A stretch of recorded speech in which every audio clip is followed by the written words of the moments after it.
We are joined on the phone today by the one and only Loudon Wainwright III. He's got a new album out. It's called I'd Rather Lead a Band. Mr. Wainwright, how's it going today? I'm fine, Dustin. How are you? I'm excellent. Thank you so much for being with me today. Happy to be there.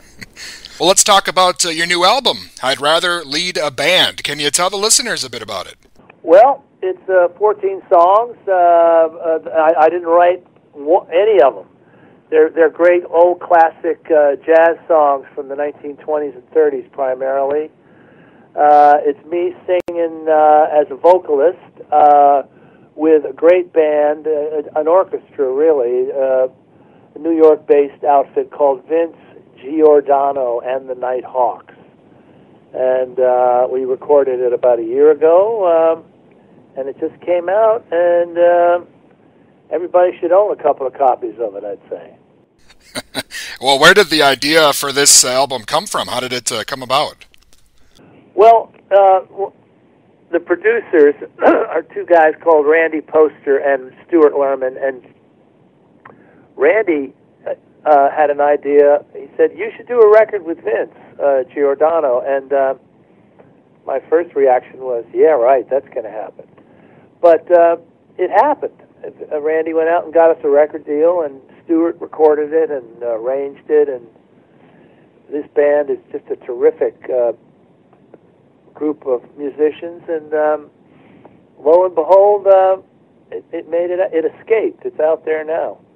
Excellent. Yeah, the I'd Rather Lead a Band is available now, and you know, you've obviously had quite a few albums over your career, but is this the first time you've really kind of played with the orchestra kind of setting before? Yeah, I mean, primarily, I've made my records recording my own songs. Although in 2010, I did make a record called High, Wide, and Handsome, which was me singing the music of a great unknown American country musician called Charlie Poole.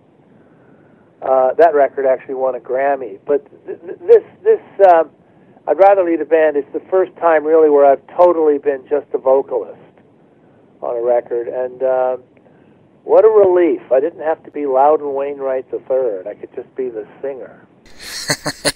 Well, obviously, the Great American Songbook, I mean, that's pretty vast. How do you decide, what songs to do? I imagine that must have been probably the most difficult process. It certainly was the most time-consuming process. We had to, Randy and Stuart and I, traded MP3s and YouTube videos of these great old songs, and somehow managed to whittle it down to 14. I mean, it was a golden era for songwriting, and Frank Lesser and Fats Waller and Irving Berlin. I mean, these are the giants of this kind of music. So there was plenty of material out there to choose from. Well, of course, everything's kind of on hold now, but if live music is allowed to return, would we maybe see you with a bigger band on the road? Is that something you'd be interested in?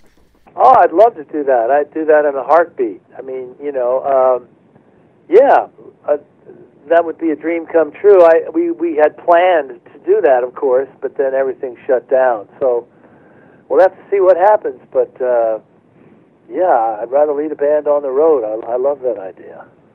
Well, again, Loudon Wainwright's with us, and we're talking about his new album, I'd Rather Lead a Band. And Loudon, I wanted to ask you more on the acting side of things, your memories of portraying Hal Karp on the show Undeclared. That was one of my favorites. Yeah, that was a trip. That's the Judd Apatow show. It was what he did after Freaks and Geeks. We only had about a season worth, but that was a lot of fun. I worked with Judd on a couple of different things. I was in a movie called Knocked Up, and I wrote some music for that movie. And Judd also produced. I have a one-man show which is on Netflix called Surviving Twin. Judd produced that. So,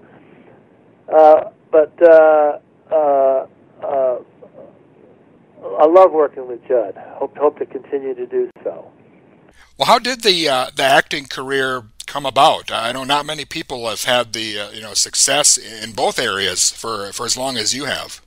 Well, my original life plan, I didn't think I was going to be a musician. I thought I was going to be an actor. So I studied acting at a great place called Carnegie Mellon in Pittsburgh, and then I became a hippie and a musician. But I was in episodes of MASH back in the 1970s, and I've done a couple of movies and some TV shows, and so every once in a while I get to be an actor, which is fun. Well, is there anything else coming up on the acting front? Is that something you're going to continue to show up in things here and there? Well, I'm waiting for the phone to ring. Right now, like everybody else, I'm just sitting tight and hoping we get through the next whatever. But we'll see what happens, as they say.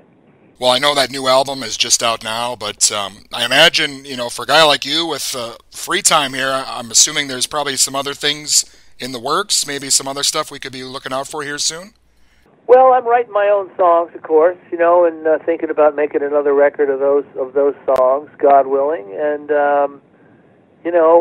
just trying not to watch the news too much.